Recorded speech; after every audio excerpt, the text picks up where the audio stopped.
নবীজি সাল্লাল্লাহু আলাইহি ওয়াসাল্লাম উম্মতের প্রতি বড় রহম দিন আমল শিখিয়ে দিয়েছেন কেমন করে দাজ্জালের ফিতনা থেকে এই উম্মত বাঁচতে পারে। নবীজি জানিয়ে দেন, যদি কেউ জুমার দিন সূরা কাহফ তিলাওয়াত করে, আল্লাহ তাআলা ওই তিলাওয়াতকারীকে দাজ্জালের ফিতনা থেকে হেফাজত করবে।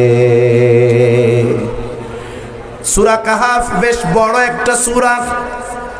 হয়তো অনেকে কোরআন পড়তে পারে না, পারলেও হয়তো এত বড় সূরা পড়া তার জন্য কষ্টকর। নবীজি আর হাদিসের মধ্যে বলেন, যেই ব্যক্তি জুমার দিন সূরা কাহফের 10 আয়াত, কয় আয়াত জোরে বলেন, আরো জোরে বলেন কয় আয়াত? প্রথম পৃষ্ঠায় 10 আয়াত, এটা এক পৃষ্ঠার চাইতেও কম। নবীজি বলেন 10 আয়াত যে তিলাওয়াত করবে, আল্লাহ তাআলা ওই ব্যক্তিকে দাজ্জালের ফিতনা থেকে হেফাজত করবে। এই আমলটা আমাদের জন্য সর্বোচ্চ গুরুত্ব সহকারে করা দরকার। বুজুর্গানে দিন বলেন, এই আমলটা এতটা গুরুত্ব বানানো দরকার, বেঁচে থাকার জন্য শ্বাস প্রশ্বাস যেমন জরুরি, এই আমলটা আমরা ওই রকম জরুরি বানায় নিব। কেন? বুজুর্গানে দিন বলেন, দাজ্জাল হঠাৎ করে চলে আসবে না। দাজ্জাল আসার আগে, দাজ্জাল আগমনের ক্ষেত্র প্রেক্ষাপট তৈরি হবে। এটা হবে একের পর এক বড় বড় ফিতনা আগমনের মাধ্যমে। ওই ফিতনাগুলোও বড় ফিতনা হবে, যেখানে সাধারণ মানুষের জন্য হক বাতিল, সত্য মিথ্যা পার্থক্য করা কঠিন হয়ে যাবে। বুজুর্গানে দিন বলেন, ওই সময়ও যারা সূরা কাহফের আমল করবে, আশা করা যায় আল্লাহ তাআলা সূরা কাহফের আমলকারীকে দাজ্জাল আসার আগে যত ফিতনা আসবে, সূরা কাহফের আমলকারীকে আল্লাহ তাআলা ওই সমস্ত ফিতনা থেকেও হেফাজত করবে। এজন্য জুমার দিন আমরা এই আমলটা করব ইনশাআল্লাহ। আপনি পারেন না, আপনি যদি আপনার মসজিদের ইমাম সাহেবকে বলেন যে হুজুর ফিতনার জামানা, ফিতনা থেকে তো বাঁচতে মন চায়, তবে নবীজি যে আমলটা শিখাইছে তো পারি না, আপনি একটু তিলাওয়াত করে শুনান, শুনতে শুনতে আমাদের মুখস্থ হয়ে যাবে। আমার মনে হয় না কোনো ইমাম সাহেব এই কথা বলবে যে না না না, এই এক পৃষ্ঠা 10 আয়াত আমি এখন তিলাওয়াত করে শোনাইতে পারবো না, আমার খুব ব্যস্ততা আছে। এটা কোনো ইমাম সাহেব বলবে না। বরং মুসল্লি যদি ইমাম সাহেবকে বলে, ইমাম সাহেব আরো খুশি হবে যে দেখছো আমার মুসল্লিদের আমলের প্রতি কত আগ্রহ। স্বতঃস্ফূর্তভাবে ইমাম সাহেব তিলাওয়াত করে শোনাবেন। 1 সপ্তাহ, 2 সপ্তাহ, 5 সপ্তাহ, 10 সপ্তাহ শুনতে শুনতে এক সময় দেখা যাবে যে সূরা কাহফের ওই 10 আয়াতের হাফেজ আপনি হয়ে গেছেন। তাহলে আমলটা করব তো জরুরি ভাবে ইনশাআল্লাহ। 5 নাম্বার, নবীজি সাল্লাল্লাহু আলাইহি ওয়াসাল্লাম বলেন, ওয়া তাকসুরাল হারাজ, কিয়ামতের আগে হারজ বেড়ে যাবে। সাহাবায়ে কেরাম প্রশ্ন করলেন, ইয়া রাসূলুল্লাহ সাল্লাল্লাহু আলাইহি ওয়াসাল্লাম, ইনদাহু ইলমুস সাআহ ওয়া ইউনাজ্জিলুল গায়স ওয়া ইয়ালামু মা ফিল আরহাম وما تدري نفس ماذا تكسب غدا وما تدري نفس بأي أرض تموت إن الله عليم خبير. وقال رسول الله صلى الله عليه وسلم لا تقوم الساعة حتى يقبض العلم وتكثر الزلازل ويتقارب الزمان وتظهر الفتن وتكثر الحرج وهو القتل حتى يكثر فيكم المال فيفيض أو كما قال النبي صلى الله عليه وسلم صدق الله العلي العظيم وصدق رسوله النبي الكريم ونحن على ذلك لمن الشاهدين والشاكرين والحمد لله رب العالمين سبحانك لا علم لنا إلا ما علمتنا إنك أنت العليم الحكيم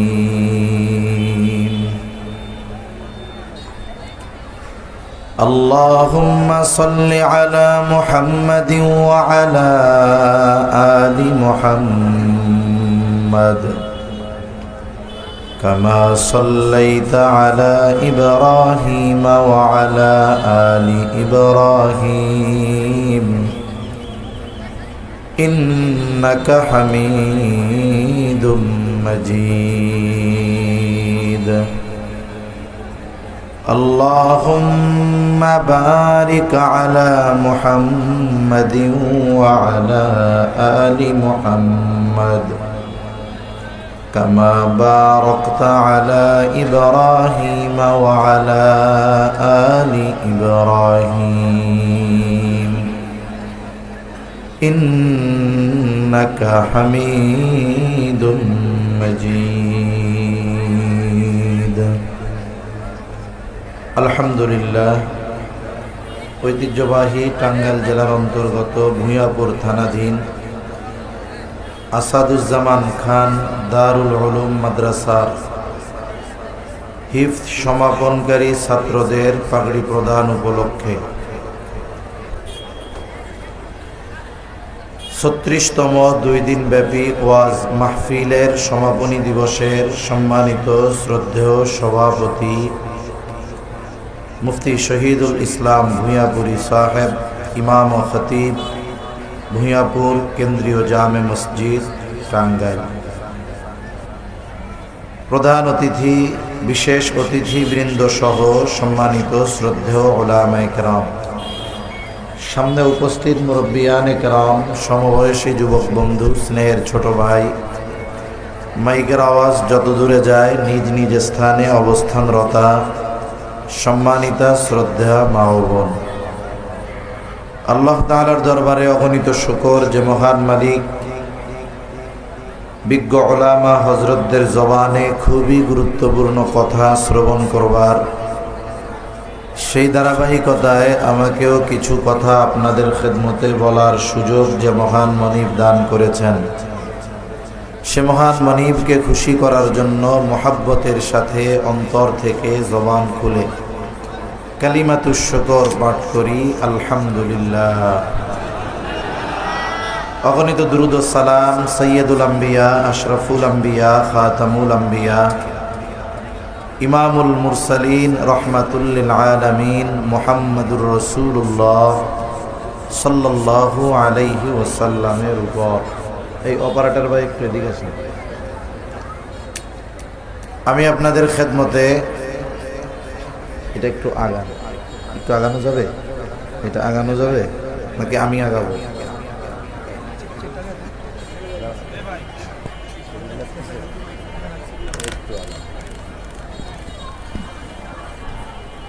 ঠিক আছে, শুনেন, মনিটরের আওয়াজটা শক্ত করেন আর আওয়াজ আরো দেন।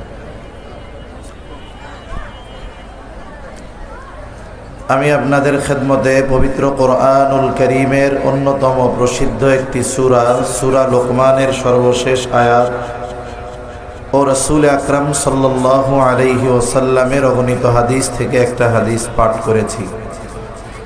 আল্লাহ তাআলার কাছে তৌফিক চাই, আল্লাহ তাআলা কিছু কথা বলার তৌফিক দেন, যে কথাগুলো আমাদের সবার দুনিয়া এবং আখিরাতের জন্য কল্যাণকর হবে। সকলে জবান খুলে বলি আমিন। সম্মানিত উপস্থিতি, এই দুনিয়াতে আমরা কেউ চিরদিন থাকব না। দুনিয়া থেকে আমাদের সবার চলে যেতে হবে এবং এই চলে যাওয়াটাই যে শেষ এমনটাও নয়, বরং আল্লাহ সুবহানাহু ওয়া তাআলার সামনে আমাদের এই দুনিয়ার কর্মের হিসাব আল্লাহ তাআলার সামনে দেওয়া লাগবে। আজকের মাহফিলের সম্মানিত সভাপতি সাহেব যখন আলোচনা করতেছিলেন, খুবই গুরুত্বপূর্ণ কথা, কিয়ামতের ময়দানে অবস্থা কেমন হবে এ বিষয় সম্পর্কে হযরত কিছু কথা বলতেছিলেন। তা কিয়ামত সংগঠিত হবে, কোনো সন্দেহ নাই। সন্দেহ আছে? কিয়ামতের উপরে আমাদের সবার বিশ্বাস আছে। ভাই নয়েজটা না হয়, আওয়াজটা ক্লিয়ার করে। কিয়ামতের উপরে আমাদের সবার বিশ্বাস আছে। যদি কেউ কিয়ামত অবিশ্বাস করে, সে ঈমানদার বলে গণ্য হবে না। তবে বিশ্বাস সবার আছে, সুদৃঢ় বিশ্বাস নাই। সুদৃঢ় বিশ্বাস আমাদের নাই। বিশ্বাস যদি সুদৃঢ় থাকতো, তাহলে আমরা দুনিয়ার মানুষ, আমাদের কর্ম এগুলো সুন্দর হয়ে যেত। আমরা সবাই কম বেশি জানি যে কিয়ামতের দিন একদল ডান হাতে আর একদল বাম হাতে আমলনামা পাবে। একদল ডান হাতে আমলনামা পাবে, তারা এতটা আনন্দিত হবে যে ডান হাতে আমলনামা পাওয়ার পর মানুষদেরকে বলতে থাকবে যে তোমরা দেখো আমার কিতাব, পড়ো আমার আমলনামা। ফাআম্মা মান উতিয়া কিতাবাহু বিয়ামিনি ফায়াকুলু হাউম ইকরাউ কিতাবিয়া। ডান হাতে আমলনামা পাওয়া ব্যক্তিরা অন্যান্যদের বলবে যে এই যে তোমরা পড়ো আমার আমলনামা। সে ডান হাতে আমলনামা পাওয়ার সাথে সাথে কারণটাও সে উল্লেখ করবে। মূল কারণটা কি? সে বলবে ইন্নী যানানতু আন্নী মুলাকিন হিসাবিয়া। আমি যে আজকে ডান হাতে আমলনামা পেলাম, এটা পাবার মূল কারণ হলো আমি এই ব্যাপারে দৃঢ় ধারণা, মানে দৃঢ় বিশ্বাস রাখতাম, ঈমান রাখতাম যে আমাকে আমার কর্মের হিসাবের মুখোমুখি হওয়া লাগবে। তার মানে আমি দুনিয়াতে এই ব্যাপারে দৃঢ় বিশ্বাসী ছিলাম যে আমি দুনিয়ায় যে কর্ম করতেছি, যেই আমল করতেছি, কিয়ামতের দিন যার সামনে হিসাব দেওয়া লাগবে তিনি কে? আরো জোরে বলেন না কে? আল্লাহ। এই কিয়ামত হবে, আমার আপনার দুনিয়ার কর্মের হিসাব দেওয়া লাগবে। তবে আফসোস, সেই কিয়ামতের ব্যাপারে আমরা বেখবর, আমাদের মধ্যে কোনো চিন্তা নাই। তা সম্মানিত উপস্থিতি, যে আয়াতখানা আপনাদের খেদমতে তিলাওয়াত করেছি, এই আয়াতে আল্লাহ সুবহানাহু ওয়া তাআলা এই গায়েব সম্পৃক্ত 5টি বিষয়ের কথা বলেছেন। এর মধ্যে 1 নম্বরেই আল্লাহ তাআলা কিয়ামতের ব্যাপারে বলেছেন যে নিশ্চয়ই কিয়ামতের ইলম আল্লাহ তাআলার নিকট। তার মানে কিয়ামত কখন সংগঠিত হবে এর সুনির্দিষ্ট সময়ের জ্ঞান, ইলম দুনিয়ার কারো কাছে নাই, একমাত্র কার কাছে? আল্লাহ তাআলার কাছে। রাসূল আকরাম সাল্লাল্লাহু আলাইহি ওয়াসাল্লামের কাছেও এই ইলম নাই, জিবরাইল আলাইহিস সালামের কাছেও নাই। তবে নবীজি সাল্লাল্লাহু আলাইহি ওয়াসাল্লাম কিয়ামতের কিছু আলামতের কথা আমাদের জানিয়ে দিয়েছেন। আমি ওই আলামতগুলোকে সামনে রেখে একটি হাদিস আপনাদের খেদমতে পাঠ করেছি, যেই হাদিসের মধ্যে রাসূলুল্লাহ সাল্লাল্লাহু আলাইহি ওয়াসাল্লাম 6টি বিষয়ের কথা উল্লেখ করেছেন। কয়টা বিষয়? 6টা বিষয়। নবীজি বলেন ওই 6টি বিষয় যতক্ষণ সংগঠিত না হবে ততক্ষণ পর্যন্ত কিয়ামত সংগঠিত হবে না। عن أبي هريرة رضي الله تعالى عنه قال قال رسول الله صلى الله عليه وسلم لا تقوم الساعة حتى يقبض العلم। নবীজি সাল্লাল্লাহু আলাইহি ওয়াসাল্লাম বলেন কিয়ামত ততক্ষণ পর্যন্ত সংগঠিত হবে না যতক্ষণ না ইলম উঠিয়ে না নেওয়া হবে। তার মানে কিয়ামতের আগে আল্লাহ তাআলা ইলম উঠায় নেবেন, কিয়ামতের আগে ইলম উঠিয়ে নেওয়া হবে। এই বিষয়টাকে সামনে রেখে আমাদের অঞ্চলে গ্রামের মানুষেরা বলাবলি করত যে কিয়ামতের আগে আল্লাহ তাআলা কোরআন হাদিস উঠায় নিয়ে যাবে। মানুষেরা বিভিন্ন ধরনের মুখরোচক গল্প বলতো। মানুষেরা বলতো যে একদিন ইমাম সাহেব ফজরের নামাজে দাঁড়াবেন, ফজরের নামাজে তিনি সূরা কেরাত ভুলে যাবেন, সূরা ফাতিহাও ভুলে যাবেন, অপেক্ষায় থাকবেন কখন পেছন থেকে মুসল্লিরা সূরা ফাতিহা স্মরণ করায়া দেয়। কিন্তু উনিও সূরা ফাতিহা ভুলে গেছেন, মুসল্লিরাও সূরা ফাতিহা ভুলে গেছে। দীর্ঘ সময় অপেক্ষা করবার পর তিনি নামাজ ছেড়ে দিয়ে মসজিদের তাক থেকে কোরআন হাতে নিবেন সূরা ফাতিহাটা একটু দেখার জন্য। কিন্তু যখন তিনি কোরআন খুলবেন দেখতে পাইবেন কোরআনের পাতাগুলো সাদা, কোনো লেখা নাই। গ্রামের মানুষ বলতো এইভাবে এক রাত্রিতে গোটা পৃথিবীর মানুষ কোরআন ভুলে যাবে আর কোরআনের লেখাগুলো আল্লাহ তাআলা উঠিয়ে নিয়ে যাবে। এটা গ্রামের মানুষেরা বলতো যে এরকম হবে। আওয়াজটা মিলে নাই, সুন্দর হচ্ছে না। এত সুন্দর সাউন্ড সিস্টেম, কোথায় আওয়াজ? মনিটর গুম গুম করবে, আওয়াজ নেই, ফেস ফেস করে রিভার্ব দেন, আওয়াজ ছাড়েন, সুন্দর হচ্ছে না তো আওয়াজ।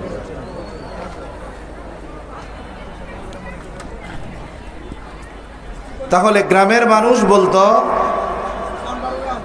যে এইভাবে এক রাত্রিতে গোটা পৃথিবী থেকে কোরআন উঠে যাবে। তবে রাসূল আকরাম সাল্লাল্লাহু আলাইহি ওয়াসাল্লাম জানিয়ে দেন এমনটা হবে না যে এক রাত্রিতে গোটা পৃথিবীর হাফেজে কোরআনরা কোরআন ভুলে যাবে।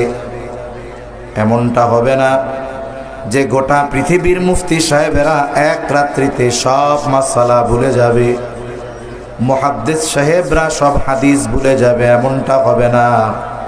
তাহলে কি হবে? নবীজি সাল্লাল্লাহু আলাইহি ওয়াসাল্লাম জানিয়ে দেন আল্লাহ তাআলা একত্রে একসাথে বান্দার অন্তর থেকে ইলম উঠায়া নেবেন না। এমনটা হবে না সমস্ত আলেম তাদের ইলম ভুলে যাবে, হাফেজে কোরআনরা কোরআন ভুলে যাবে। তাহলে কিভাবে আল্লাহ তাআলা ইলম উঠায়া নেবেন? নবীজি বলেন ওয়ালাকিন ইয়াকবিদুল ইলমা বিকবদিল উলামা, বরং আল্লাহ তাআলা দুনিয়া থেকে আলেমদেরকে উঠিয়ে নেওয়ার মাধ্যমে ইলম উঠায়া নিয়ে যাবে।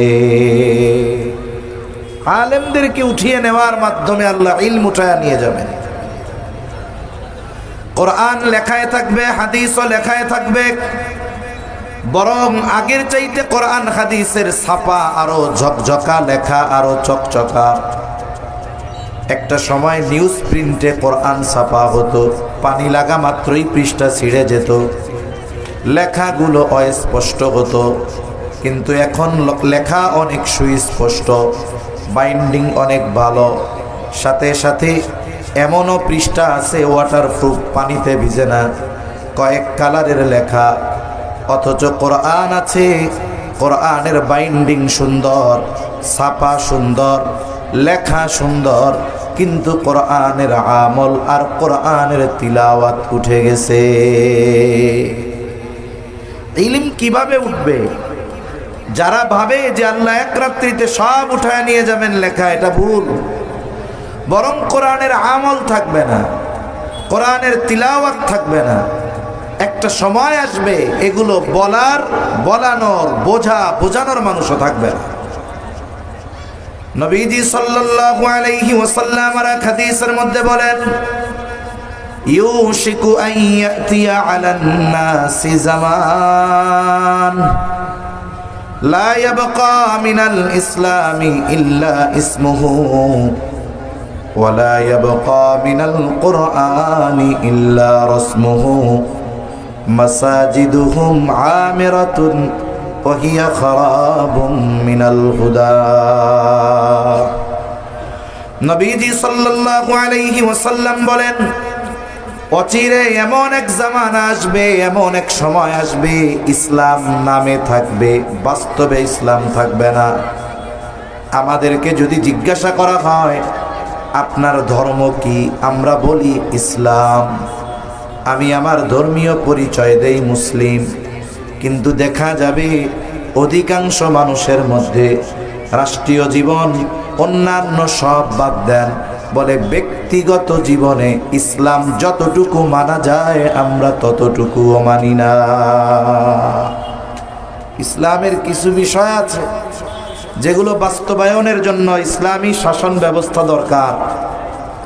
কিছু বিষয় আছে যেগুলো ব্যক্তি নিজে মানতে পারে, যেমন চুরি করলে চোরের হাত কেটে দিতে হবে, আদেশ কার? জোরে বলেন না, কার? আল্লাহ।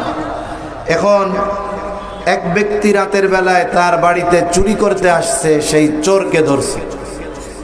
এখন যদি সে, আমাদের দেশের এই অবস্থা যদি হয় যে চোর ধরে চোরের হাত কেটে দিল, বলেন তো তাকে যদি গ্রেফতার করা হয়, যদি জিজ্ঞাসা করা হয় যে তুমি এই কাজ করলা কেন, সে বলবে এটা কোরআনে আছে।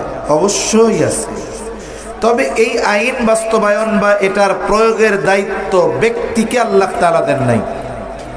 এটার উপরে তো বিশ্বাস থাকতে হবে, তবে এই আইন বা চোরের হাত কাটার দায়িত্ব কার? বলে বিচারকের। তাহলে এটাকে যদি বাস্তবায়ন করতে হয় রাষ্ট্রীয়ভাবে ইসলাম দরকার, তবে ব্যক্তির সাথে কিছু বিষয় সম্পৃক্ত আছে, যেমন আল্লাহর নির্দেশ, সুদ খাবা না, অন্যের এটা মেরে খাবা না, বেপরদায় চলবা না, পাপাচারে লিপ্ত হবা না। এই যে ব্যক্তির সাথে যেই বিষয়গুলো বর্জনীয় আর করণীয় আছে, এই বিষয়গুলোও পর্যন্ত আমরা আমল করি না। তাহলে বিষয়টা কি? বলে না আছে আমার ব্যক্তিগত জীবনে ইসলাম, না আছে পারিবারিক জীবনে ইসলাম, না আছে সামাজিক জীবনে ইসলাম, না আছে অর্থনৈতিক জীবনে ইসলাম, না আছে রাষ্ট্রীয়ভাবে ইসলাম। এক কথায় অন্যান্য সব বাদ দেন, যতটুকু মানার মতো সুযোগ আমার আপনার আছে ততটুকু ইসলামও আমরা মানি না। এ সমাজে নামাজিও আছে, সুদখোরও আছে। আবার যিনি নামাজ পড়েন, অনেক নামাজি আছে, তিনি সুদও খান। আছে না নাই? আছে। তাহলে ইসলাম যতটুকু মানা যায় ব্যক্তিগতভাবে এতটুকুও মানতে পারতেছে না। উচিত তো আমাদের ছিল ব্যক্তিগতভাবে যেটা সেটা দৃঢ়ভাবে মানব, অধীনস্থদেরকে ইসলাম মানাবো, সমাজের মানুষকে ইসলামের জন্য দাওয়াত দিব, সাথে সাথে ইসলাম যেন গোটা বিশ্বব্যাপী প্রতিষ্ঠিত হয়ে যায়, ইসলামী আইন যেন বাস্তবায়ন হয়ে যায়। এই জন্য নিজে চেষ্টা করব, সাথে সাথে আল্লাহ তাআলার কাছে দোয়া করব। বলে অন্যান্য সব বার ইসলাম যতটুকু ব্যক্তিগতভাবে মানা যায় ততটুকু ইসলামও আমরা মানি না। এরপরে নবীজি বলেন, ওয়ালা ইয়াবকা মিনাল কুরআনি ইল্লা রাসমুহু। কোরআন শুধু লেখায় থাকবে, বাস্তবে থাকবে না। আমরা অনেকে মনে করি কোরআন শুধু তিলাওয়াতের কিতাব। না না, কোরআন হলো হুদাল্লিল মুত্তাকিন, মুত্তাকিনদের জন্য পথ প্রদর্শক। এটা প্রকৃত ইমানদার যারা, তাদের জন্য সংবিধান। এখন তো বাস্তব জীবনে আমলে কোরআন নাই, কোরআনের আইন নাই। একটা সময় তো কমপক্ষে তিলাওয়াত ছিল, এখন তো কোরআনের তিলাওয়াতও নাই। আমরা ছোটবেলায় গ্রামের মধ্যে দেখছি ওই সময়টাতে বাড়িতে কারেন্ট ছিল না, মোবাইল ছিল না, টেলিভিশন ইন্টারনেট ছিল না। মানুষেরা এশার নামাজের পর তাড়াতাড়ি ঘুমায় যাইত। সুবহ সাদিকের অনেক আগে ঘুম ভেঙে যাইত। ঘুম থেকে উঠে আগে নারীরা উঠান বাড়ি ঝাড়ু দিয়ে কমপ্লিট করে ফেলতো। এখনো সুবহ সাদিকের বাকি আছে আধা ঘন্টা। এবার বাড়ির পুরুষদেরকে ঘুম থেকে জাগিয়ে তোলা হতো।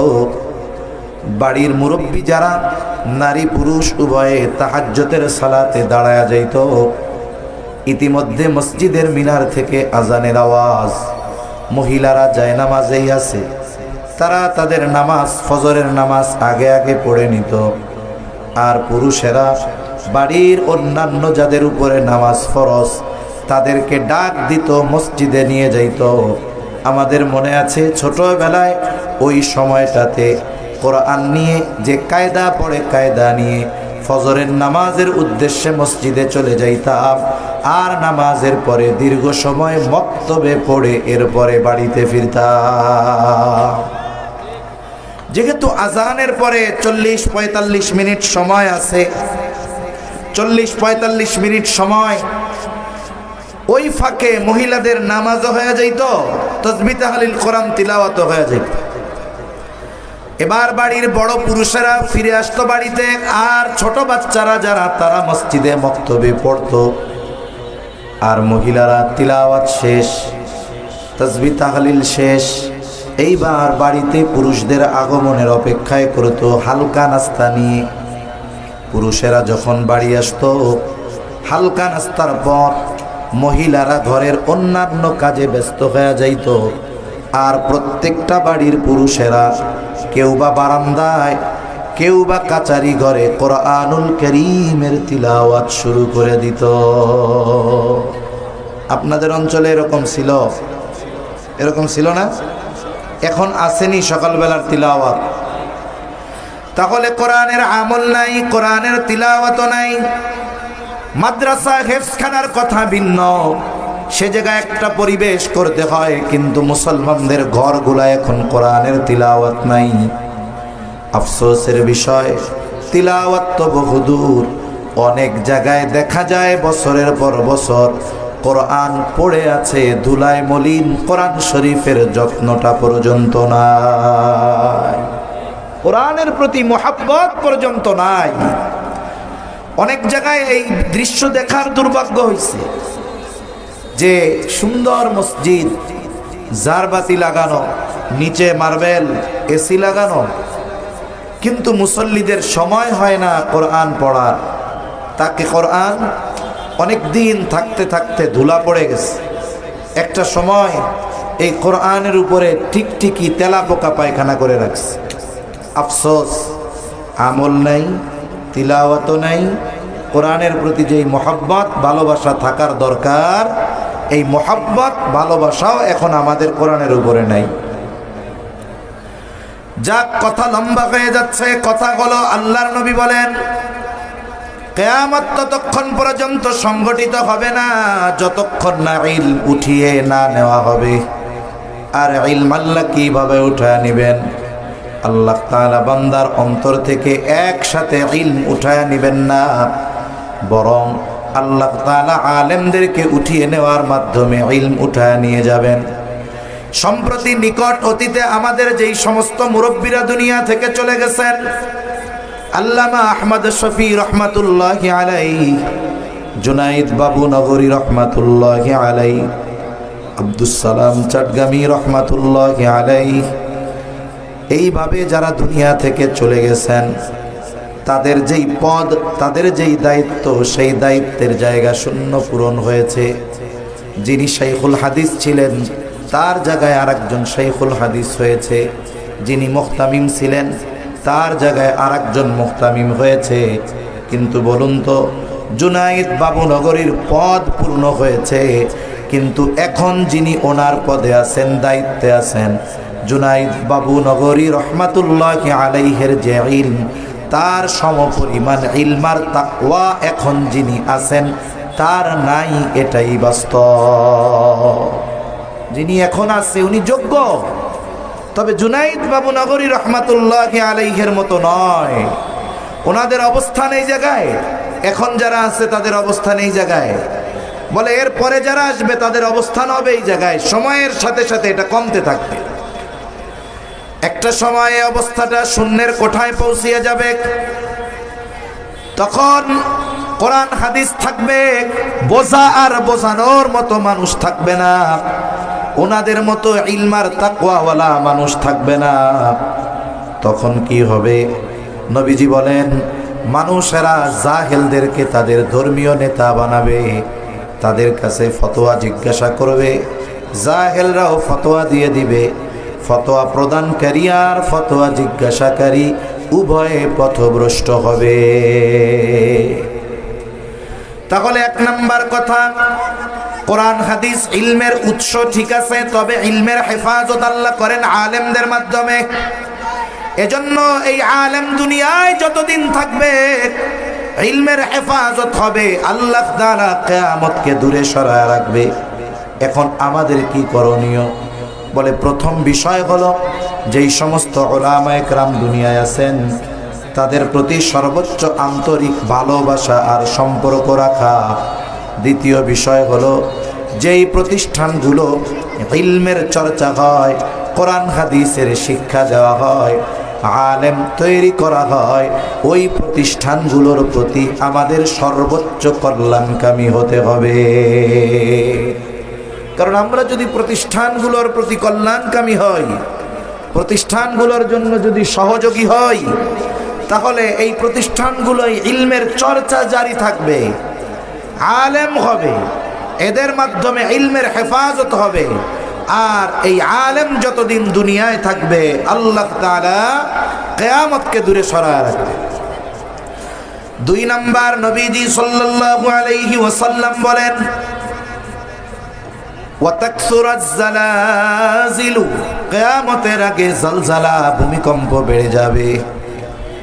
একবিংশ শতাব্দীতে ভূমিকম্প বেড়েছে, এটা ভূতত্ত্ববিদদের কথা। ভূমিকম্প কেন হয়? স্বাভাবিকভাবে ভূতত্ত্ববিদ যারা তারা বলেন টেকটনিক প্লেটের নড়াচড়া, ঘর্ষণ, ধাক্কার কারণে, চাপের কারণে ভূমিকম্প হয়। ভূমিকম্প জমিনে সংগঠিত বড় একটি বিপর্যয়। বলে এটা অন্যান্য বিপর্যয়ের মতো নয়।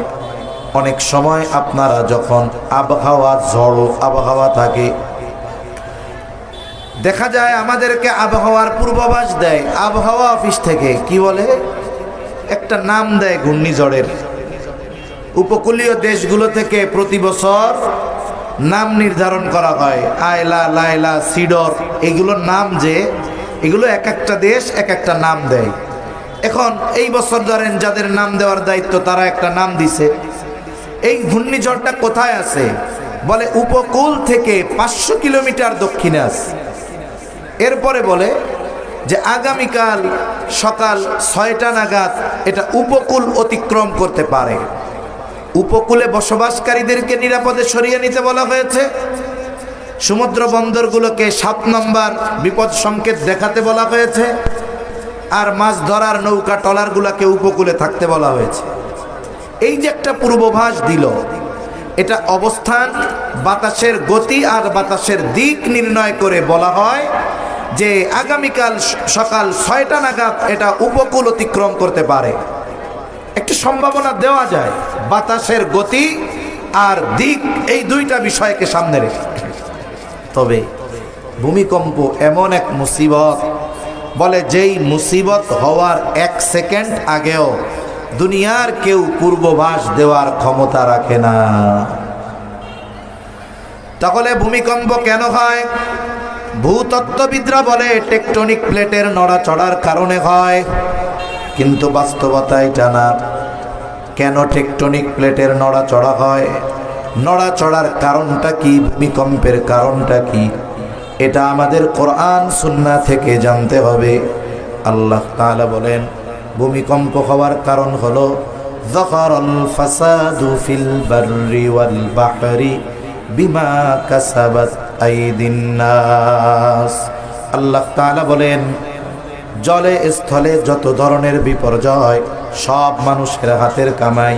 তার মানে ভূমিকম্প, অতিবৃষ্টি, অনাবৃষ্টি, সিডর, আইলা, লাইলা, এসব কিছু হওয়ার মূল কারণ হলো আমাদের পাপ। আমাদের পাপের কারণে এগুলা হয়।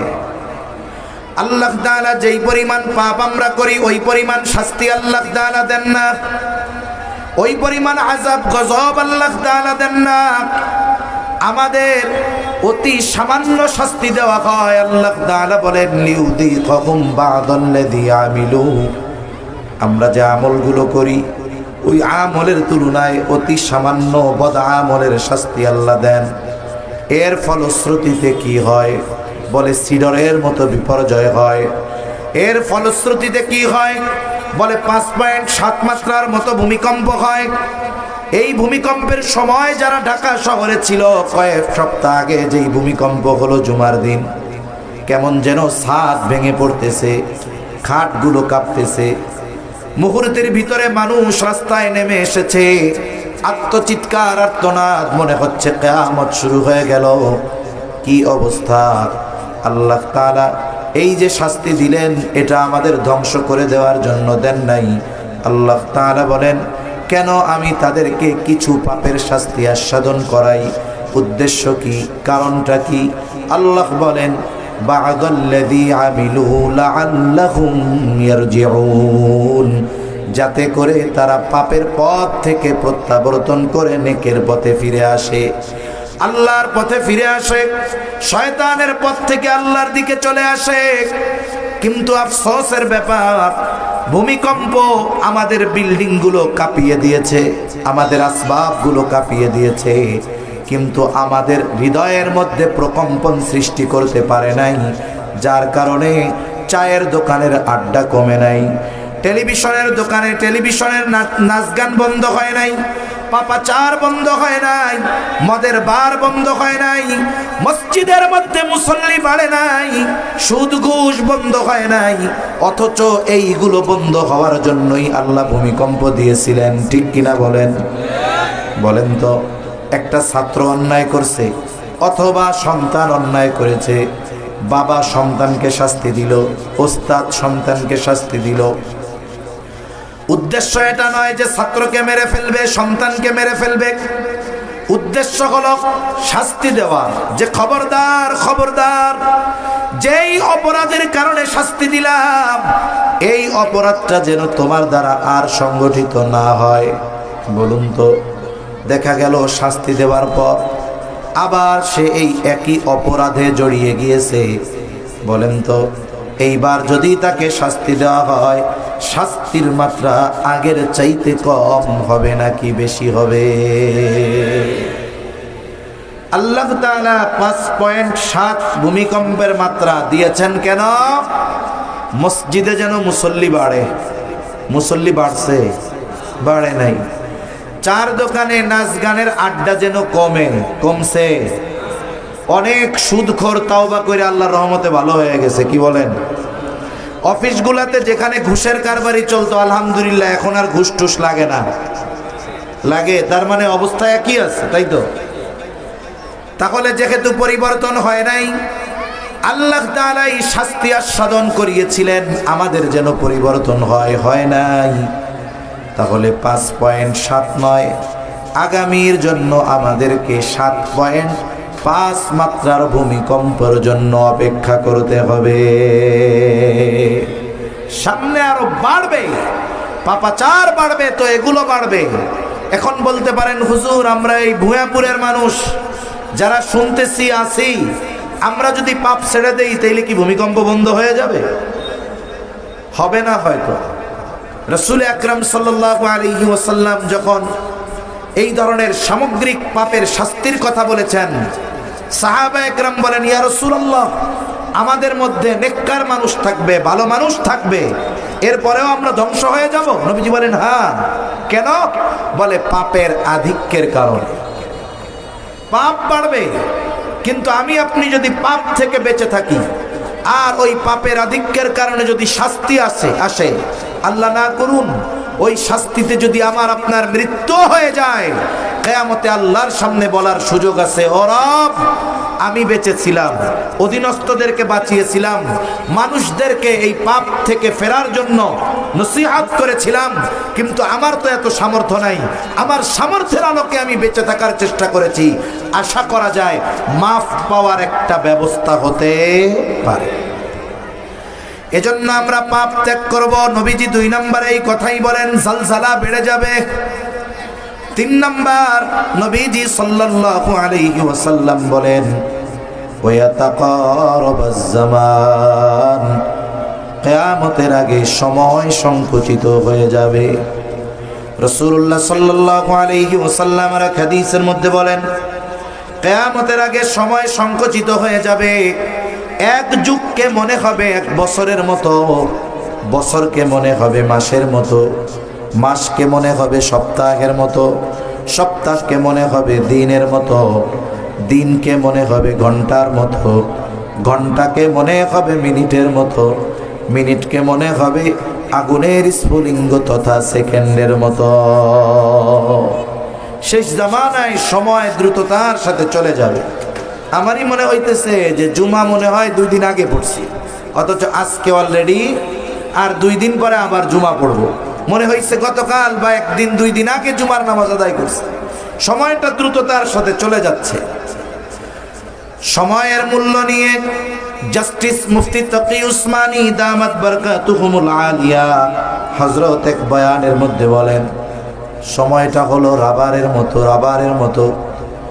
মানুষ যদি চায় এই সময়টাকে প্রলম্বিত করতে পারে তার কর্মের দ্বারা, আবার মানুষ তার কর্মের মাধ্যমে সময়কে সংকুচিত বরকত শূন্য করে ফেলতে পারে। একটা উদাহরণ দিয়ে বুঝতে সহজ হবে। মনে করেন এটা 8 ইঞ্চি আছে লম্বা, এটা একটা রাবার 8 ইঞ্চি। এই 8 ইঞ্চি রাবারটা আমি যদি টান দেই 80 ইঞ্চি পর্যন্ত এটা বড় হয়ে যাবে। বলেন তো 80 ইঞ্চি হওয়ার পরে এই রাবারটা কি রাবারই থাকবে না স্বর্ণ হয়ে যাবে? রাবারই থাকবে। ছেড়ে দিলে আবার 8 ইঞ্চি হয়ে যাবে, টান দিলে এটা 80 ইঞ্চি হয়ে যাবে। তাহলে বোঝা গেল যে এই সময়টা রাবারের মতো, কর্মের মাধ্যমে এটাকে প্রলম্বিত করা যায়। আবার অহেতুক আর গুনার কাজ যদি করা হয় তাহলে সময়টা সংকুচিত হয়ে যায়। মুহাদ্দিসিনে কেরাম বলেন, সময় সংকুচিত হয়ে যাবে, এটার দ্বারা মূল উদ্দেশ্য হলো সময় থেকে বরকত উঠে যাবে, বরকত থাকবে না। যার কারণে দেখা যাবে অতি দ্রুততার সাথে সময় চলে যায়।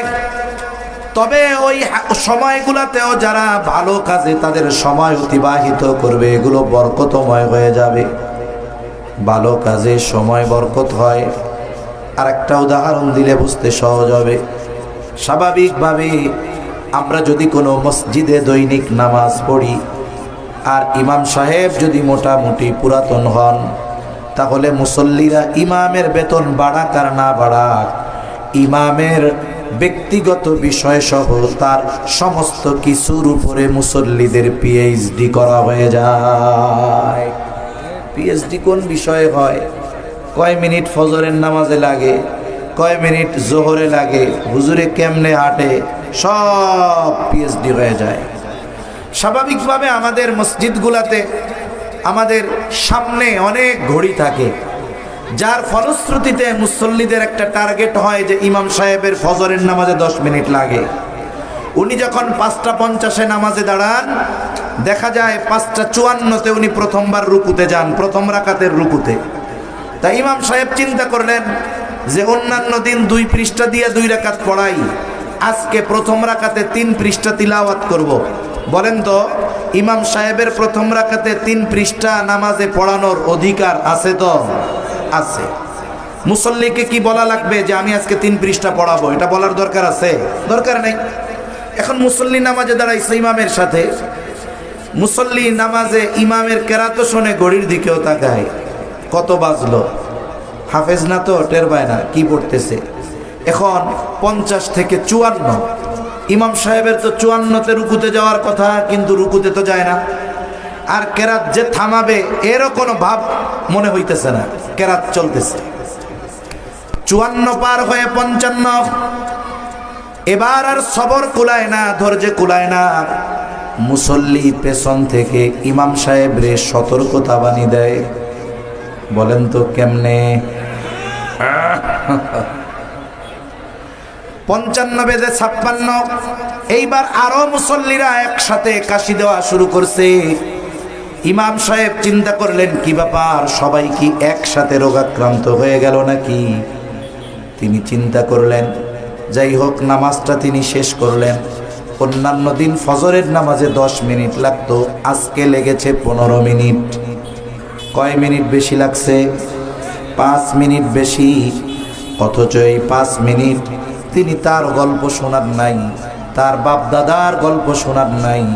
এই 5টা মিনিট আমরা ছিলাম ঈমানের পরে সবচাইতে গুরুত্বপূর্ণ যেই ইবাদত নামাজ, সেই নামাজের মধ্যে আমরা 5 মিনিট কাটিয়েছি।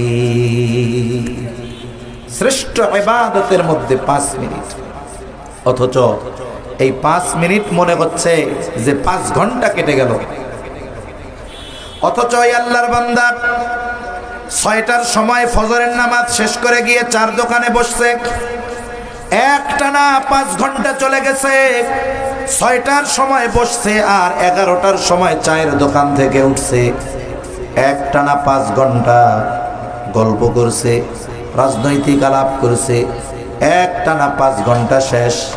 ওঠার সময় বলে বাড়ি যাই, পরে আইসা আরো কথা হবে। তাহলে 5 মিনিট নামাজের মধ্যে ছিল, ধৈর্যে কুলায় না, সময়টাকে লম্বা মনে হয়েছে। অথচ চোখের পলকে চায়ের দোকানে 5 ঘন্টা বসে থাকছে, চলে গেছে তার খবরও নাই।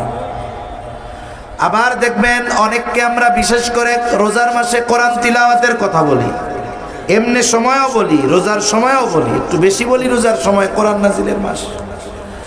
1-2 পৃষ্ঠা পড়ে, 2-3 পৃষ্ঠা পড়ে, 5 মিনিট পর মুখে ব্যথা, পায়ে ব্যথা, মাজায় ব্যথা শুরু হয়ে যায়। কোরআনটা বন্ধ করে বাড়িতে চলে যায়, গল্প শুরু হয়ে যায়। অথচ যখন আমার যুবক ভাই মোবাইল শরীফ নিয়ে বসে, মোবাইল শরীফ চিনেন? হ্যাঁ, মোবাইল শরীফ নিয়ে বসে, ঘন্টার পর ঘন্টা কেটে যায়। যতক্ষণ ইন্টারনেট শেষ না হয়, যতক্ষণ চার্জ শেষ না হয়, মোবাইল শরীফ বন্ধ হয় না।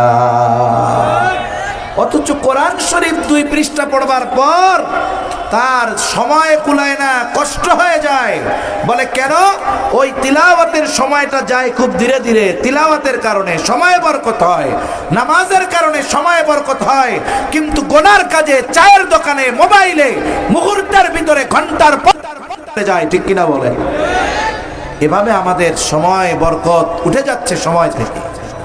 অথচ আল্লাহ প্রদত্ত যত দামি নিয়ামত আছে, নিয়ামত গুলার মধ্যে দামি নিয়ামত হলো এই হায়াত, এই সময়। মানুষ মারা যাবার পরে কথা বলে। নবীজি সাল্লাল্লাহু আলাইহি ওয়াসাল্লাম বলেছেন, মানুষ কথা বলে, কোনো সন্দেহ নাই। তবে দুনিয়ার মানুষ আমরা শুনতে পাই না। যদি শুনতে পাইতাম তাইলে মানুষ ভয়ে দাফন কাফন করা বাদ দিয়া দিত। কি কথা বলে মানুষেরা! হয়তো এক একজন এক এক ধরনের কথা বলে। আবার এই দুনিয়ায় যারা হায়াত কাজে লাগায় নাই, নেকের কাজ করে নাই, ভালো কাজ করে নাই, গুনায় অতিবাহিত করেছে, এই মানুষগুলো মরার পরে আল্লাহর কাছে ফরিয়াদ করে বলে, ফায়াকুলা রব্বি লাউলা আখারতানি ইলা আজালিন করিব ফাআসাদ্দাক ওয়া আকুম মিনাস সালিহিন।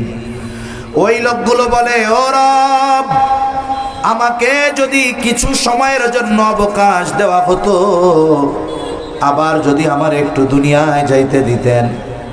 আপনি তো দুনিয়ায় আমাকে অনেক সম্পদ দিয়েছিলেন, কিন্তু আমি ওই সময় হায়াত কাজে লাগায়া ওই সম্পদগুলো আল্লাহর রাস্তায়, আপনার রাস্তায় ব্যয় করি নাই। আয় আল্লাহ, আমারে যদি আবার একটু দুনিয়ায় যাওয়ার সুযোগ দিতেন। আমি তো ওই সময় নেকের কাজ করতে পারি নাই, ভালো কাজ করতে পারি নাই। আমারে যদি একটু যাওয়ার সুযোগ দিতেন, ওয়া আকুম মিনাস সালিহিন, আমি সৎ কর্মশীলদের অন্তর্ভুক্ত হয়ে যাইতাম। তার মানে রব, আবার যদি একটু দুনিয়ায় যাওয়ার সুযোগ দেন, তাইলে সম্পদ থেকে দান সদকা করব, আর সময়গুলোকে নেকের কাজে অতিবাহিত করব, সৎ কর্মশীলদের অন্তর্ভুক্ত হয়ে যাব। বলেন তো, মৃত্যুর পরে ওই ব্যক্তি হায়াতের সময়ের মূল্য অনুধাবন করে আল্লাহ তাআলার কাছে যতই করুণা আর আবেগের সাথে ফরিয়াদ করুক না কেন, একটা সেকেন্ডের জন্য আল্লাহ পুনরায় তাকে দুনিয়ায় আসার সুযোগ দিবেন নাকি? এক সেকেন্ডের জন্য কেউ আসতে পারবে না। অথচ ওই হায়াত আমার আপনার কাছে এখন আছে। অথচ আমি আপনি আমার আপনার হায়াতটাকে চায়ের দোকানে, গোনার কাজে, মোবাইলের স্ক্রিনে, টেলিভিশনে হায়াতটাকে মুহূর্তের ভিতরে শেষ করে ফেলতেছি। অথচ এই হায়াত এত দামি এক সম্পদ, মানুষের যদি হায়াত থাকে টাকা সম্পদ উপার্জন করতে পারবে, কিন্তু হায়াত যদি না থাকে সম্পদ উপার্জনের সুযোগ আছে? সুযোগ নেই। যিনি হাজার হাজার কোটি টাকার মালিক, হাজার কোটি টাকার মালিক, তিনিও 500 টাকা ব্যয় করার সময় হিসাব করে যে আমি কোথায় ব্যয় করতেছি এইটা। অথচ এই সম্পদের চাইতে হায়াতের দাম বেশি। গোটা পৃথিবীর সব সম্পদ দিয়েও যদি কারো হায়াত ফুরিয়ে যায়, বলুন তো একটা সেকেন্ড হায়াত কেনা কি সম্ভব? গোটা পৃথিবীর সব সম্পদ দিয়ে 1 মিনিট হায়াত কেনা সম্ভব নয়, 1 সেকেন্ড হায়াত কেনা সম্ভব নয়। তাহলে এই দামি হায়াত আমরা গুনার মাধ্যমে, পাপের মাধ্যমে বরকত শূন্য করতেছি। যারা আমরা করতেছি, বলেন আমাদের মতো বোকা এই আসমানের নিচে আর কেউ আছে? নাই। এজন্য আজকে থেকে আমরা হায়াত ব্যয় করার সময়ও হিসাব করব যে আমি আমার এই আল্লাহ প্রদত্ত দামি নেয়ামত হায়াত কিভাবে ব্যয় করতেছি। যদি হিসাবে দেখি খারাপ কাজে ব্যয় হয়, চায়ের দোকানে ব্যয় হয়, অহেতুক মজলিসে ব্যয় হয়, আল্লাহর হস্তে ওগুলো থেকে ফিরে নেকের কাজে, ভালো কাজে আমার হায়াত ব্যয় করবো কোন ইনশাআল্লাহ। কোনো কাজ নাই, কিছু পারেন না, মসজিদে গিয়ে বসে থাকেন। নিজে কোরআন পড়তে পারেন না, হেফজখানার পাশে গিয়ে বসে বসে কোরআন শুনেন। কমপক্ষে এই সময়গুলো আমার আপনার বিপক্ষে সাক্ষ্য দিবে না। কমপক্ষে এই সময়গুলো গোনার কাজে অতিবাহিত হবে না। বলে যেই সময়টা গোনা মুক্ত, অহেতুক কাজ মুক্ত অতিবাহিত হয়, ওটাও কিয়ামতে আমার আপনার পক্ষে হয়তো আল্লাহর কাছে সাক্ষ্য দিবে। তাহলে নবীজি বলেন ওয়া তাকারাবাজ জামান, কিয়ামতের আগে সময় সংকুচিত হয়ে যাবে। মুহাদ্দিসিনে কেরাম বলেন উদ্দেশ্য হলো বরকত শূন্য হয়ে যাবে। 4 নম্বর, নবীজি সাল্লাল্লাহু আলাইহি ওয়াসাল্লাম বলেন ওয়া তাযহারুল ফিতান, এখানে মূল উদ্দেশ্য হলো দাজ্জালের ফিতনা। দাজ্জালের ফিতনা এই উম্মতের জন্য সবচাইতে বড় ফিতনা। নবীজি সাল্লাল্লাহু আলাইহি ওয়াসাল্লাম উম্মতের প্রতি বড় রহম দিন, আমল শিখিয়ে দিয়েছেন কেমন করে দাজ্জালের ফিতনা থেকে এই উম্মত বাঁচতে পারে। নবীজি জানিয়ে দেন, যদি কেউ জুমার দিন সূরা কাহাফ তিলাওয়াত করে, আল্লাহ তাআলা ওই তিলাওয়াতকারীকে দাজ্জালের ফিতনা থেকে হেফাজত করবে। সূরা কাহাফ বেশ বড় একটা সূরা। হয়তো অনেকে কোরআন পড়তে পারে না, পারলেও হয়তো এত বড় সূরা পড়া তার জন্য কষ্টকর। নবীজি আর হাদিসের মধ্যে বলেন, যেই ব্যক্তি জুমার দিন সূরা কাহাফের 10 আয়াত, কয় আয়াত জোরে বলেন, আরো জোরে বলেন কয় আয়াত? প্রথম পৃষ্ঠায় 10 আয়াত, এটা 1 পৃষ্ঠার চাইতেও কম। নবীজি বলেন 10 আয়াত যে তিলাওয়াত করবে, আল্লাহ তাআলা ওই ব্যক্তিকে দাজ্জালের ফিতনা থেকে হেফাজত করবে। এই আমলটা আমাদের জন্য সর্বোচ্চ গুরুত্ব সহকারে করা দরকার। বুজুর্গানে দিন বলেন এই আমলটা এতটা গুরুত্ব বানানো দরকার, বেঁচে থাকার জন্য শ্বাস প্রশ্বাস যেমন জরুরি, এই আমলটা আমরা ওই রকম জরুরি বানায় নিব। কেন? বুজুর্গানে দিন বলেন দাজ্জাল হঠাৎ করে চলে আসবে না। দাজ্জাল আসার আগে, দাজ্জাল আসার, দাজ্জাল আগমনের ক্ষেত্র প্রেক্ষাপট তৈরি হবে। এটা হবে একের পর এক বড় বড় ফিতনা আগমনের মাধ্যমে। ওই ফিতনাগুলোও বড় ফিতনা হবে। যেখানে সাধারণ মানুষের জন্য হক বাতিল, সত্য মিথ্যা পার্থক্য করা কঠিন হয়ে যাবে, বুজুর্গানে দিন বলেন ওই সময়ও যারা সূরা কাহাফের আমল করবে, আশা করা যায় আল্লাহ তাআলা সূরা কাহাফের আমলকারীকে দাজ্জাল আসার আগে যত ফিতনা আসবে, সূরা কাহাফের আমলকারীকে আল্লাহ তাআলা ওই সমস্ত ফিতনা থেকেও হেফাজত করবে। এজন্য জুমার দিন আমরা এই আমলটা করব ইনশাআল্লাহ। আপনি পারেন না, আপনি যদি আপনার মসজিদের ইমাম সাহেবকে বলেন যে হুজুর ফিতনার জামানা, ফিতনা থেকে তো বাঁচতে মন চায়, তবে নবীজি যে আমলটা শিখাইছে তো পারি না, আপনি একটু তিলাওয়াত করে শুনান, শুনতে শুনতে আমাদের মুখস্থ হয়ে যাবে। আমার মনে হয় না কোনো ইমাম সাহেব এই কথা বলবে যে না না না এই 1 পৃষ্ঠা 10 আয়াত আমি এখন তিলাওয়াত করে শোনাইতে পারবো না, আমার খুব ব্যস্ততা আছে। এটা কোনো ইমাম সাহেব বলবে না, বরং মুসল্লি যদি ইমাম সাহেবকে বলে, ইমাম সাহেব আরো খুশি হবে যে দেখছো আমার মুসল্লিদের আমলের প্রতি কত আগ্রহ। স্বতঃস্ফূর্তভাবে ইমাম সাহেব তিলাওয়াত করে শোনাবেন, 1 সপ্তাহ 2 সপ্তাহ 5 সপ্তাহ 10 সপ্তাহ শুনতে শুনতে এক সময় দেখা যাবে যে সূরা কাহাফের ওই 10 আয়াতের হাফেজ আপনি হয়ে গেছেন। তাহলে আমলটা করব তো জরুরিভাবে ইনশাআল্লাহ। 5 নাম্বার, নবীজি সাল্লাল্লাহু আলাইহি ওয়াসাল্লাম বলেন ওয়া তাকসুরাল হারাজ, কিয়ামতের আগে হারজ বেড়ে যাবে। সাহাবায়ে কেরাম প্রশ্ন করলেন ইয়া রাসূলুল্লাহ সাল্লাল্লাহু আলাইহি ওয়াসাল্লাম, আমরা তো প্রতি বছর যুদ্ধের ময়দানে হাজার হাজার মুশরিকদের হত্যা করি, এটাও কি হারজ? নবীজি সাল্লাল্লাহু আলাইহি ওয়াসাল্লাম বলেন না, এটা হারজ নয়। হারজ কি? বলে হারজ হলো প্রতিবেশীকে হত্যা করবে, চাচা ভাতিজাকে হত্যা করবে। তার মানে হারজ কাফের কর্তৃক মুসলমানদের হত্যা অথবা মুসলমান কর্তৃক কাফেরদের হত্যাকাণ্ড নয়, বরং হারজ হলো এমন হত্যাকাণ্ড যেটা মুসলমানদের মধ্যে সংগঠিত হবে। পরস্পরকে হত্যা করবে মুসলমানেরা। গোটা দুনিয়াতে মুসলমানেরা মাজলুম, আমরা সবাই বলি মাজলুম, কোনো সন্দেহ নেই। তবে বিপরীতে এটাও বাস্তব, যদি দৈনিক কাফেররা 100 মুসলমান হত্যা করে, তাহলে দেখা যাবে যে দৈনিক মুসলমানের হাতে মুসলমানের হত্যা হয়েছে এর সংখ্যা হবে মিনিমাম 1000। তাহলে দৈনিক মুসলমানদের হত্যা কাফেররা যত করে তার চাইতে মুসলমানেরা বেশি করে। ব্যক্তিগত কারণে, রাজনৈতিক কারণে, সামাজিক কারণে, অর্থনৈতিক কারণে, বিভিন্ন কারণে সমাজের মধ্যে হত্যাকাণ্ড চলতেছে, একের পর এক গোটা দুনিয়া ব্যাপী হত্যাকাণ্ড চলতেছে।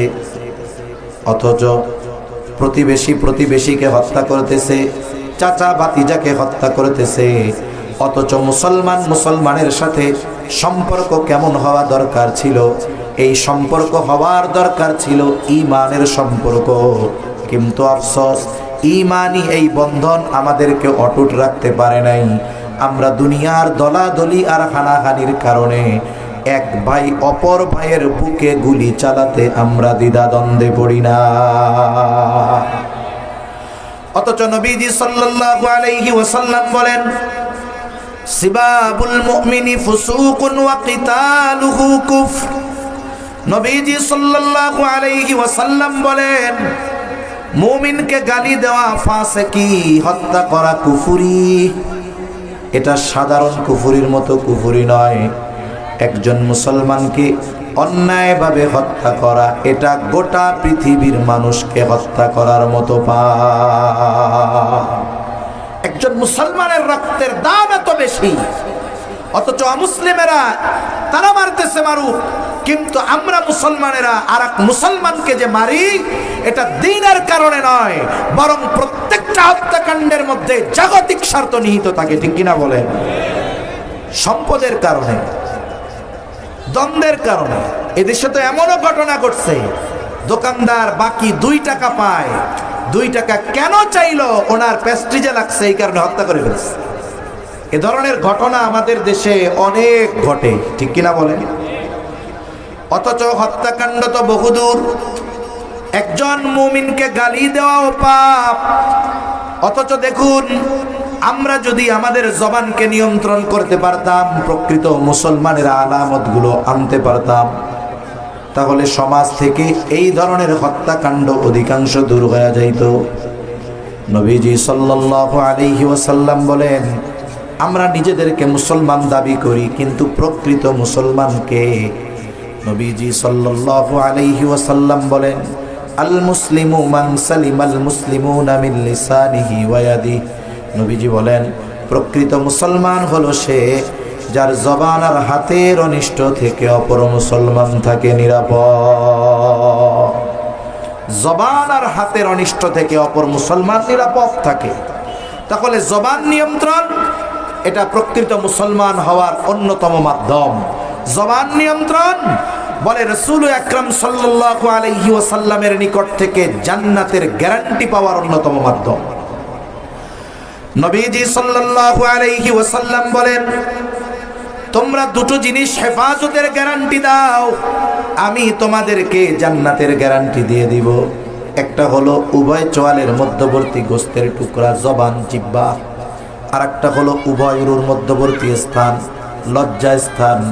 নবীজি বলেন, এই দুইটা হেফাজতের গ্যারান্টি দাও, আমি তোমাদের জান্নাতের গ্যারান্টি দিয়ে দিব।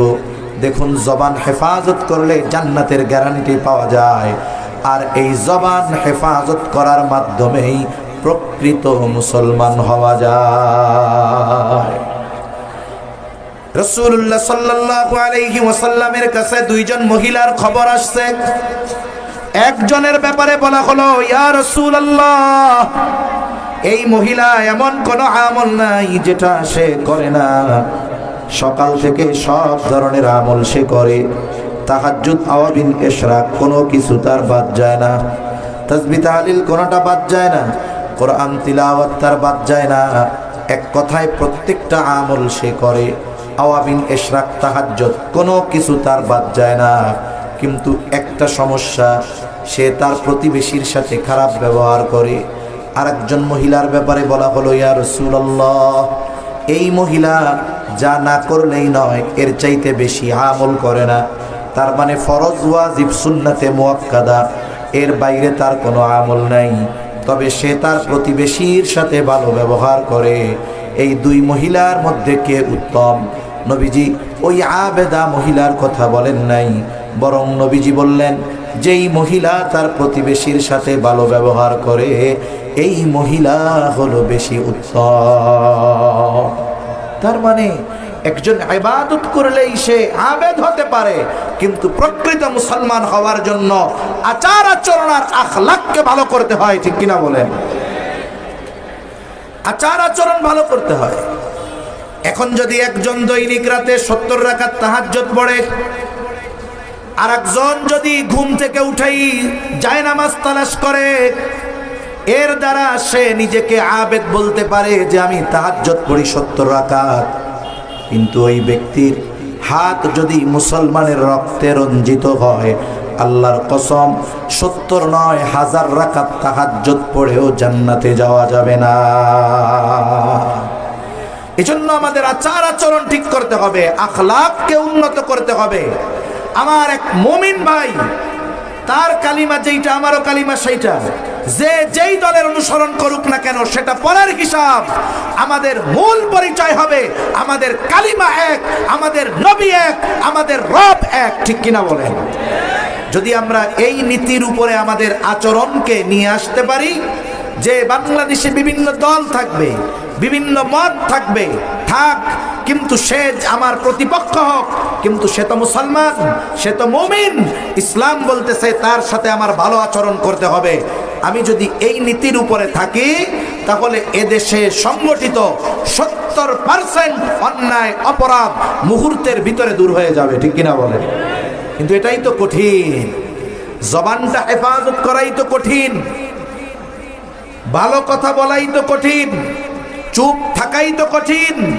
অথচ এই জবানের নিয়ন্ত্রণ সমাজের অরাজকতা, অনাকাঙ্ক্ষিত ঘটনা অনেকাংশে কমিয়ে দিতে পারে।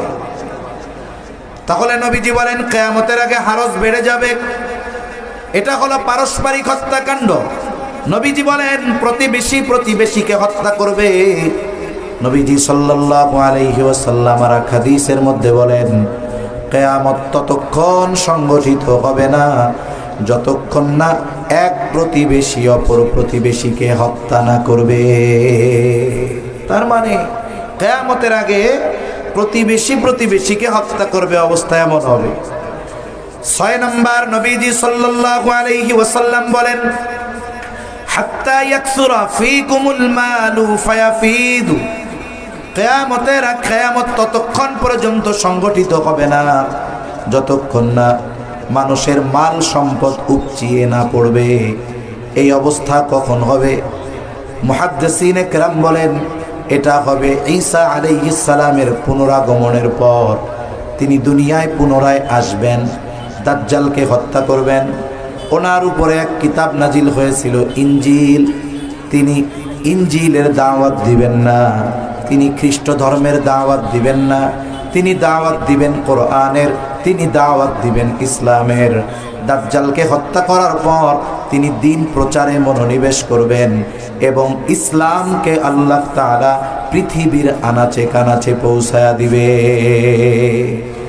পৃথিবীর আনাচে কানাচে পৌঁছায়া দিবে আল্লাহ তাআলা ইসলামকে। পরিস্থিতি এমন হবে, আল্লাহর ওয়াদা ওয়ালাউ আন্না আহলাল কুরা আমানু ওয়াত্তাকাউ লাফাতাহনা আলাইহিম বারাকাতিম মিনাস সামাই ওয়াল আরদ। আল্লাহ তাআলা বলেন যদি ওই জনপদের অধিবাসীরা ঈমান আনে আর মুত্তাকি হয়ে যায় তাহলে অবশ্যই আমি তাদের জন্য আসমান এবং জমিনের বরকতের দরজাগুলো খুলে দিব। ওই সময়টাতে গোটা পৃথিবীতে একজন বেঈমান থাকবে না, একজন মুনাফিক থাকবে না। প্রত্যেকের অবস্থা, মুখ আর অন্তরের অবস্থা এক হবে। আল্লাহ তাআলা আসমান জমিনের বরকতের দরজা খুলবেন। মানুষের এত সম্পদ হবে যে সম্পদ উপচিয়ে পড়বে। পৃথিবী খুঁজে এমন একজন মানুষ পাওয়া যাবে না যেই মানুষটা অভাবে আছে। তখন মানুষের মন চাইবে যে সে একটু সাদকা করবে, কিন্তু আফসোস মানুষ তো প্রত্যেকেই সম্পদওয়ালা। গোটা পৃথিবীতে একজন মানুষ খুঁজে পাওয়া যাবে না দান সাদকা নেওয়ার মতো। নবীজি বলেন এই 6টি বিষয় যতক্ষণ সংগঠিত না হবে ততক্ষণ পর্যন্ত কিয়ামত সংগঠিত হবে না। তা সম্মানিত উপস্থিতি, 1 নম্বরে কিয়ামত যদি দূরে থাকতে হয় তাহলে অবশ্যই ইলমের দরকার, ইলমের ধারক বাহকদেরকে দরকার। যদি আলেম থাকে এই দুনিয়ায় ইলমের হেফাজত হবে, কিয়ামত দূরে থাকবে। আর আলেম তৈরির কারখানা হলো এই আসাদুজ্জামান খান দারুল উলুম মাদ্রাসাগুলোর মতো মাদ্রাসা, ঠিক কিনা বলেন? এখানে ইলমের চর্চা হয়, কোরআন হাদিসের চর্চা হয়, ছাত্ররা এখান থেকে হাফেজ আলেম হয়ে বের হচ্ছে। এই যে আজকের মাহফিলের সম্মানিত সভাপতি, ইনি এই মাদ্রাসা থেকে হিফজ করছেন। দেশ বরেণ্য একজন আলেমে দিন, আপনাদের সবার শ্রদ্ধাভাজন, কারো মুহাব্বতের, দেশের মধ্যে পরিচিত এক ব্যক্তিত্ব। এই মাদ্রাসার অবদান, এই অবদান যতদিন জারি থাকবে, এটা যতদিন চলমান থাকবে, আশা করা যায় হেলবে দুলবে বাংলাদেশ, কিন্তু একেবারে পড়ে যাবে না ইনশাআল্লাহ। আমার তো মনে হয় যে ঢাকা শহর মসজিদের শহর, মাদ্রাসার শহর, সাথে সাথে পাপেরও শহর। পাপ অনেক হয়, তবে আমার মনে হয় মসজিদ আর মাদ্রাসা আর ছোট ছোট নাবালক বাচ্চাদের কোরআন তিলাওয়াত আর আল্লাহর কাছে রোনাজারির কারণে এই রকম একটা ঝুঁকির শহর হওয়ার পরেও বড় ধরনের কোনো অঘটন ঘটে নাই, ঠিক কিনা বলেন? এজন্য কোরআন তিলাওয়াত থাকবে, হাফেজ আলেমরা থাকবে, আল্লাহর রহমত আমাদের উপরে আসতে থাকবে। সম্মানিত উপস্থিতি, এই দ্বীনি প্রতিষ্ঠানগুলো আপনারা জানেন, এখানে শুধু সম্পদওয়ালার সন্তানেরা পড়ে না, সাথে সাথে এমনও একাধিক সন্তান পড়ে যে এক বাবার একাধিক সন্তান দুইজনই মাদ্রাসায় পড়তেছে ফ্রি। অথচ বাবা মারা গেছে এতিম, মাদ্রাসা কর্তৃপক্ষ তাদের খরচ বহন করতেছে। বলে মাদ্রাসার তো বড় ব্যবসা নাই, অনেক মার্কেট নাই, অনেক সোর্স অফ ইনকাম নাই, বলে এগুলো আসে কোত্থেকে? বলে এই ভূয়াপুরের মানুষেরা মুহাব্বত করে ভালোবেসে এই প্রতিষ্ঠানের জন্য সহযোগিতা করে, আর ওই অর্থ দিয়ে অসহায় ইয়েতিম নিঃস্ব মানুষদেরকে দিন শেখানোর ব্যবস্থাপনা এই মাদ্রাসাগুলো করে। ঠিক কিনা বলেন? এজন্য এই মাদ্রাসাগুলো আমাদের সবচাইতে কল্যাণকামী। এই মাদ্রাসাগুলো আমি আপনি দেখি আর না দেখি, বুঝি আর না বুঝি, এই মাদ্রাসাগুলো দুনিয়ার নিজাম ঠিক থাকার পেছনে বড় অবদান রাখে। বড় ধরনের মুসিবত না আসার ক্ষেত্রে এই মাদ্রাসাগুলোর অবদান থাকে, হয়তো আমরা দেখতে পারি না। এজন্য আপনাদের কাছে আমি একটু করজোরে অনুরোধ করব, আপনারা অনেক সম্পদওয়ালা মানুষ, টাকা পয়সাওয়ালা মানুষ, আল্লাহ তাআলা অনেককে সম্পদ দিয়েছে, আবার অনেকের মন আছে সম্পদ নাই, অনেকের সম্পদ আছে মন নাই। যদি কারো দুটার মিলে যায় যে সম্পদও আছে মনও আছে, আলহামদুলিল্লাহ, সেটা তো ভালোর উপরে ভালো। এই মাদ্রাসার অনেক অসহায় নিঃস্ব ছাত্রদেরকে পড়ানো হয়, অনেক খরচ হয়, গতানুগতিক কোনো কালেকশন নয়।